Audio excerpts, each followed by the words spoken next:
Hi friends, నేను పొద్దున్నే Devara movie చూశానండి. దేవరా మూవీ అయితే నాకు చాలా బాగా నచ్చింది. కొంతమందికి నచ్చలేదు. ఎందుకు నచ్చలేదో ఈ వీడియోలో తెలుసుకుందాం. నాకు ఎందుకు నచ్చిందో కూడా చెప్తాను. ఈ వీడియో దయచేసి లాస్ట్ దాకా చూడండి. మన ఛానల్కి కొత్తగా వస్తే, నేను కొత్తగా పెట్టాను, సబ్స్క్రైబ్ లైక్ చేసుకోండి. డైరెక్ట్గా మ్యాటర్లోకి వెళ్ళిపోద్దాం. ఫస్ట్ హాఫ్ అయితే దేవరా టాప్ అంటే టాప్ మోస్ట్, పేరు పెట్టడాక సరిపోదు. కొరటాల శివ గారు ఆశ్చర్య మూవీ చూసే ఉంటారు అందరూ. దాని మీద 100 రెట్లు బెస్ట్ అండి ఈ సినిమా. దేవరా చాలా బాగుంది. ఫస్ట్ హాఫ్ ఇంటర్వెల్ తర్వాత ఒక ఫైట్ ఉంటుందండి, బ్యాక్ సూపర్ అండి, ఎక్సలెంట్. ఇలాంటి ఫైట్ నేను చూడలేదండి. చాలా గట్టిగా ఉంటుంది ఫైట్. సముద్రం కూడా ఉంటుంది, మామూలు ఫైట్ కదండి. తర్వాత సెకండ్ హాఫ్లో కొన్ని చోట్ల బోర్ కొడుతుందండి. ప్రతి సినిమా కొడుతుంది. అలా చూసుకుంటే కలికి కూడా కొడుతుంది బోరు. కలికి కూడా నీరసం, నిద్ర అన్నీ వచ్చేస్తాయి.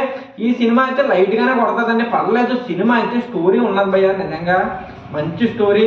కొరటాల శివ గారు 100% ఇచ్చారు అనిపించింది. మన ఎన్టీఆర్ గారు 200% ఇచ్చారు ఈ సినిమాకి. చాలా కష్టపడ్డారు. కష్టం అయితే ఈ సినిమాలో తెలుస్తుంది. పాటలకి, ఫైట్లకి, ఆ యాక్టింగ్ అయితే మామూలు యాక్టింగ్ కాదు భయ్య, నట విశ్వరూపం అనే చెప్పాలి. నేను రెండోసారి వెళ్ళినా నాకైతే ఎక్కడ నచ్చలేదు అన్న ఒక్క పాయింట్ లేదు భయ్య. సినిమా రెండోసారి వెళ్ళినా కొత్తగానే ఉంది, చాలా బాగుంది. ఎన్టీఆర్ గారు చూస్తా ఉండిపోతారు. ఎన్టీఆర్ గారిని హీరోయిన్ పర్ఫార్మెన్స్ అంటారా, మామూలు పర్ఫార్మెన్స్ కాదు భయ్య, వేరే లెవెల్ పర్ఫార్మెన్స్. మన విలను షైకత్ అలీ ఖాన్, మనోడు షైకత్ అలీ ఖానే. మనోడు పర్ఫార్మెన్స్ అయితే వేరే level. Prakash Raj character highlight. Prakash Raj గారు ఒక డైలాగ్ చెప్తారు, సూపర్. ఆ డైలాగ్ ఏంటంటే, భయం పోవాలంటే దేవుడిని చూడాలా, ఆ దేవుడి కథ వినాలా, భయం ఏంటో తెలియాలంటే దేవర కథ వినాలా.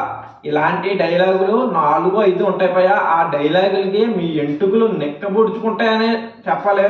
చాలా మంచి సినిమా. వాళ్ళు వీళ్ళు చెప్పారు, రివ్యూవర్స్ చూసి అస్సలు వెళ్ళకండి పయ్యా. సినిమా మీకు వెళ్ళి చూడండి. మీకు నచ్చుతుంది,